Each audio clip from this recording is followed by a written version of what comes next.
Halo teman-teman semua, kembali lagi ke YouTube aku. Di video kali ini aku bakalan ngebahas soal TKP lagi nih, karena kita udah lama banget nggak bahas soal TKP ya teman-teman.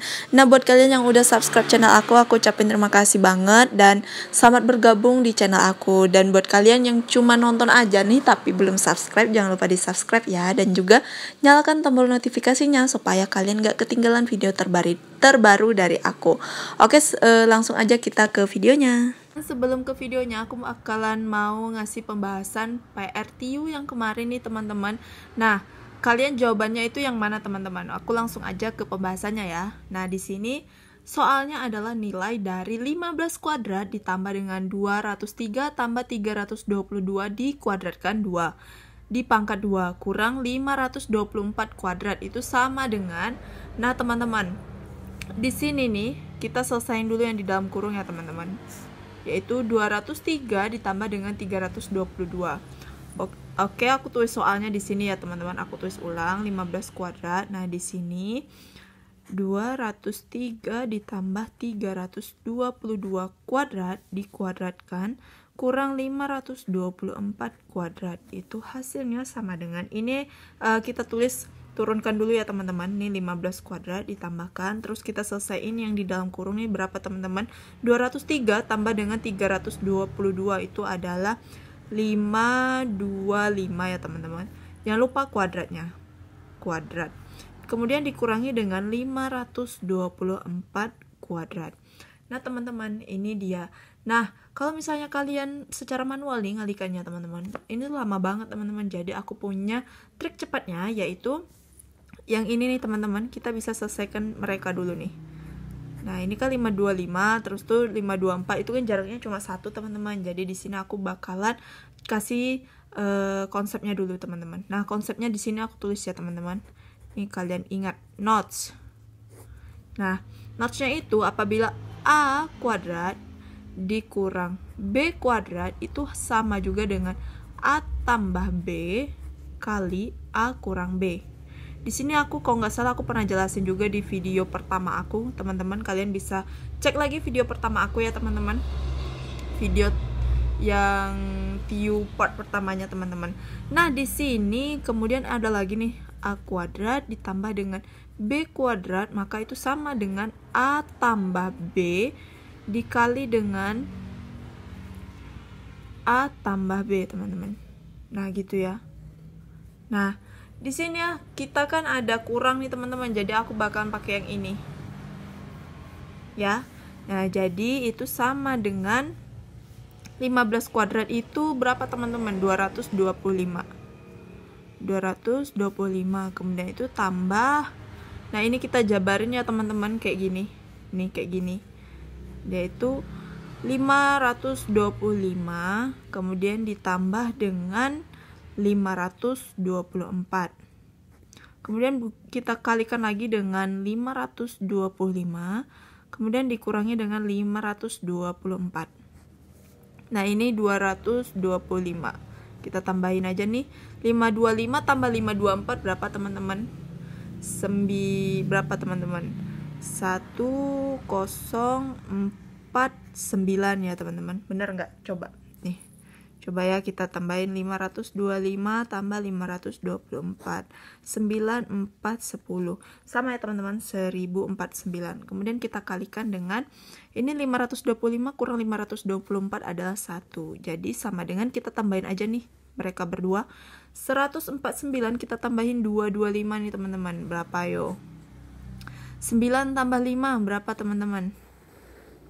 9 tambah 5 14 ya. 4. Terus 5 tambah 2 7. Kemudian ini 2 1. Jawabannya adalah 1274. Dan jawabannya adalah yang A. Benar nggak PR kalian? Oke, kita langsung lanjut ke soal TKP ya teman-teman.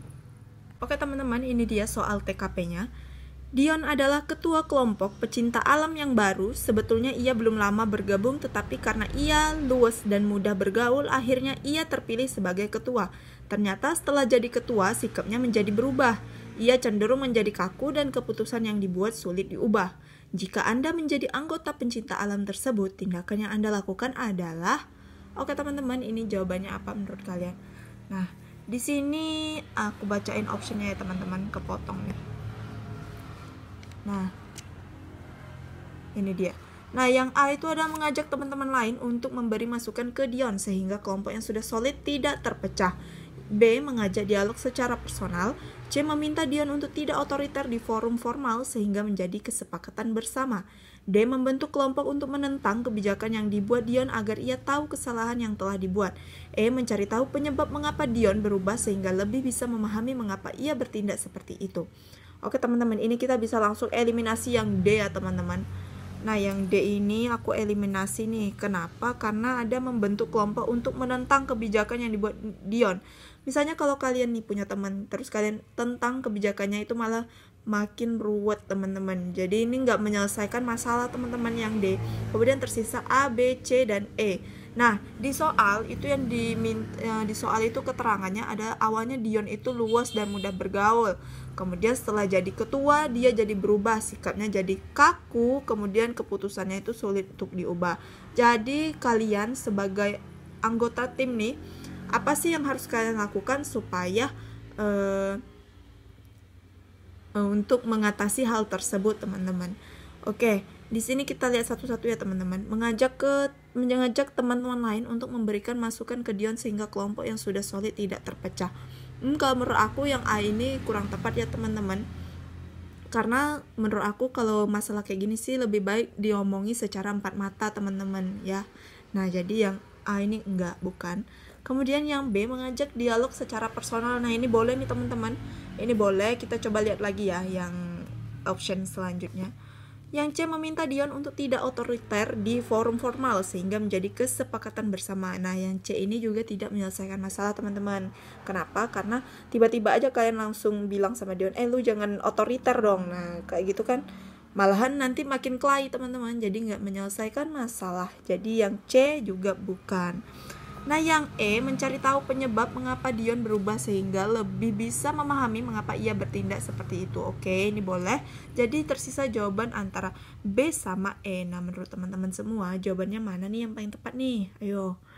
Nah, kalau menurut aku tetap jawabannya B yang paling tepat ya teman-teman. Mengajak dialog secara personal. Ini menurut aku poinnya 5 nih teman-teman. Nah, sedangkan yang E, mencari tahu penyebab mengapa sih Dion berubah sehingga lebih bisa memahami mengapa ia bertindak seperti itu. Nah, menurut aku sih jawaban yang yang B itu udah merangkup dari jawaban yang E ya teman-teman. Karena lebih simpel juga teman-teman yang B itu ketimbang yang E gitu. Jadi next, lanjut ke soal nomor 2. Ini dia soal nomor 2. Edo tumbuh dalam keluarga yang cukup sukses. Ayahnya seorang profesor dari salah satu universitas terkenal, sementara ibunya menjadi direktur di salah satu bank pemerintah. Kakak Edo merintis di dunia politik dan sudah mulai dikenal di masyarakat. Adiknya pernah menjadi juara Olimpiade Fisika tingkat nasional. Orang tua mengharapkan Edo memiliki prestasi seperti mereka. Sementara Edo saat ini masih kuliah dan merasa prestasinya biasa-biasa saja. Jika Anda Edo, tindakan yang Anda lakukan adalah... Oke teman-teman, ini kalau misalnya kalian jadi Edo, apa sih yang harus kalian lakukan sedangkan saudara-saudara kalian tuh berprestasi semua, dari mulai ayah kalian, terus tuh ibu kalian, adik, kakak, semua itu berprestasi. Sedangkan menurut kalian itu biasa-biasa aja prestasinya. Jadi apa sih yang harus dilakukan, apa sih yang harus kalian lakukan gitu. Oke, kita baca ya optionnya satu-satu. Nah, yang A adalah memacu diri agar berprestasi sebaik mungkin agar tidak kalah dengan saudara yang lain. B, tidak akan membuat hal tersebut menjadi beban karena setiap orang diberi kemampuan yang berbeda. C, berusaha semampunya sesuai dengan kapasitas yang saya punya. D, mencari tentor agar prestasi saya menjadi naik. E, pasrah pada Tuhan karena nasib orang sudah ada yang mengatur. Nah, menurut aku yang langsung aku eliminasi yang E ya teman-teman. Ini jelas bukan. Kemudian yang B juga bukan. Oke, di sini soal ini berbicara tentang semangat berprestasi teman-teman. Nah, buat kalian yang belum nonton soal-soal semangat berprestasi, kalian bisa tonton nih. Aku cantumin linknya di atas ya teman-teman.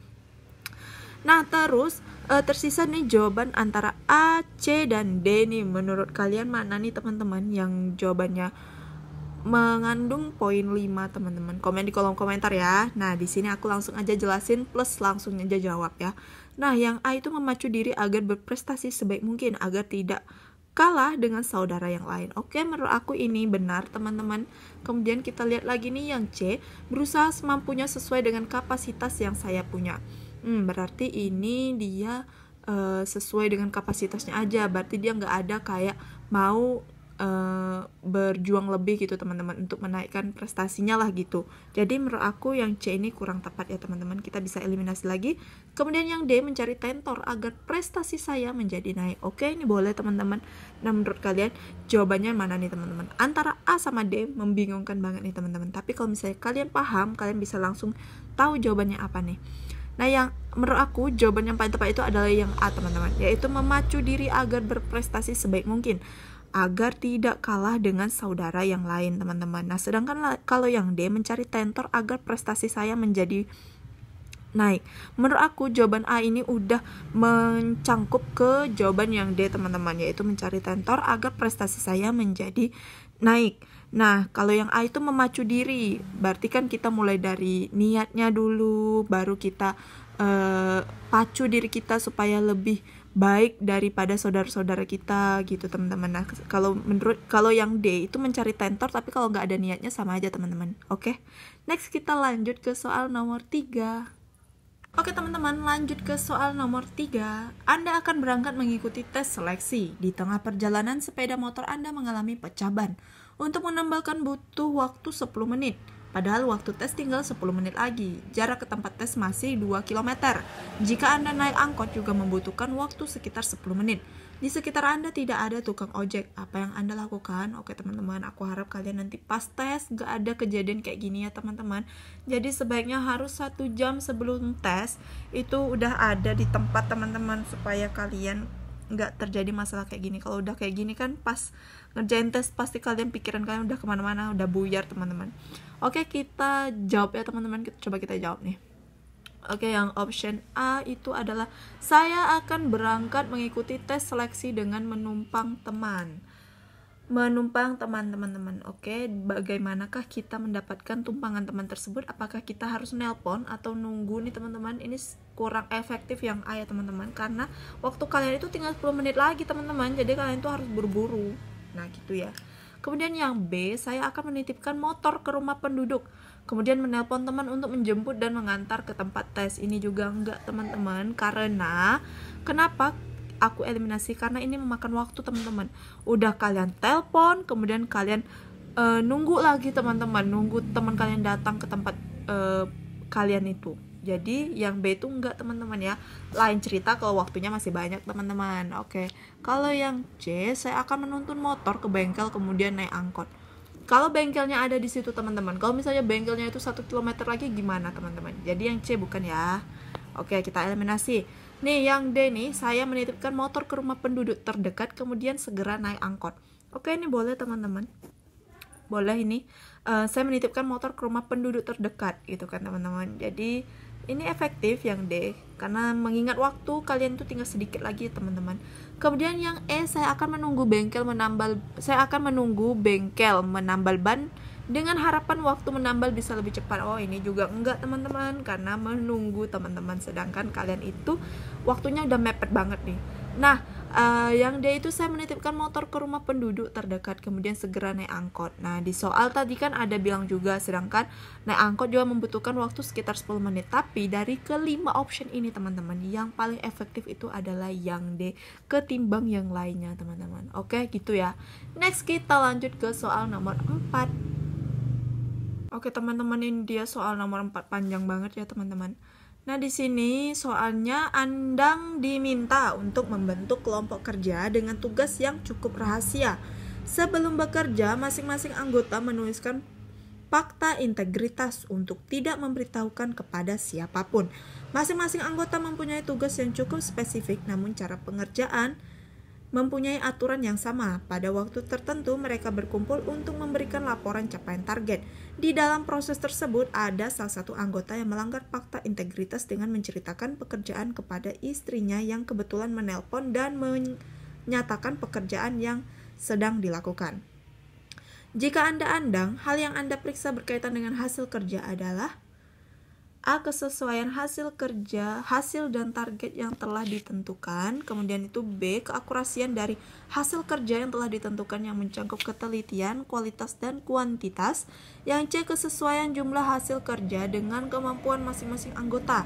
D. Kedisiplinan dalam mengerjakan tugas yang diberikan. E. Membandingkan kontribusi masing-masing anggota terhadap capaian kelompok. Oke teman-teman, di sini keterangan soalnya itu udah muter-muter ke sana ke sini. Tapi inti yang ditanyakan adalah jika Anda andang hal yang Anda periksa berkaitan dengan hasil kerja adalah apa, teman-teman. Nyesek banget ya teman-teman. Udah mutar sana mutar sini, tahu-tahu yang ditanyain adalah apa sih yang diperiksa tuh berkaitan dengan hasil kerja gitu teman-teman. Oke, menurut aku menurut kalian jawabannya yang mana nih paling tepat? Oke, kita eliminasi lagi ya teman-teman. Nah kita lihat nih yang A, kesesuaian hasil dan target yang telah ditentukan. Oke, boleh nih teman-teman, kita simpan dulu ya. Kemudian yang B, keakurasian dari hasil kerja yang telah ditentukan yang mencakup ketelitian, kualitas, dan kuantitas. Oke, menurut kalian apa? Boleh juga ya, kita simpan dulu. Kemudian yang C, kesesuaian jumlah hasil kerja dengan kemampuan masing-masing anggota. Menurut aku ini bukan prioritas utama dari penilaian hasil kerja ya teman-teman. Kemudian yang D, kedisiplinan dalam mengerjakan tugas yang diberikan. Oke, yang D ini kita simpan dulu. Kemudian yang E, membandingkan kontribusi masing-masing. Membandingkan teman-teman, ada kata membandingkan. Ini aku jelas-jelas eliminasi teman-teman. Oke, tersisa 3 option nih teman-teman, yaitu antara A, B, dan D. Oke, menurut kalian di antara 3 option ini mana nih yang poinnya paling tinggi teman-teman? Oke, menurut aku poin yang paling tinggi adalah yang A, yaitu kesesuaian hasil dan target yang telah ditentukan teman-teman. Nah, menurut aku jawaban yang paling tepat itu adalah yang A. Sedangkan yang B, keakurasian dari hasil kerja yang telah ditentukan yang mencakup ketelitian, kualitas, dan kuantitas. Ini sudah masuk ke yang A teman-teman. Nah gitu ya. Kemudian yang D, kedisiplinan dalam mengerjakan tugas yang diberikan teman-teman. Ini juga udah mencangkup ke A juga teman-teman, yaitu kesesuaian hasil dan target yang telah ditentukan. Percuma kalau kalian misalnya disiplin atau apa gitu, tapi kalau kesesuaian hasil tidak sesuai nih target dan hasilnya, itu sama aja teman-teman. Zong juga hasil kerjanya teman-teman, gagal juga gitu. Jadi yang paling tepat adalah yang A. Atau mungkin kalian ada pendapat lain nih, komen aja di kolom komentar ya. Oke, next kita lanjut ke soal selanjutnya. Oke teman-teman, ini dia soal yang terakhir. Andi adalah kepala bagian di suatu dinas di Kabupaten Lumbung. Andi dikenal cukup patuh pada atasan. Suatu hari atasannya yang bernama Yanto pergi keluar kota untuk urusan dinas yang cukup rahasia. Andi diminta untuk mengawasi pegawai secara ketat. Yanto juga berpesan agar Andi tidak memberitahukan kepada siapapun kemanapun ia pergi, karena tugas yang diembannya cukup rahasia.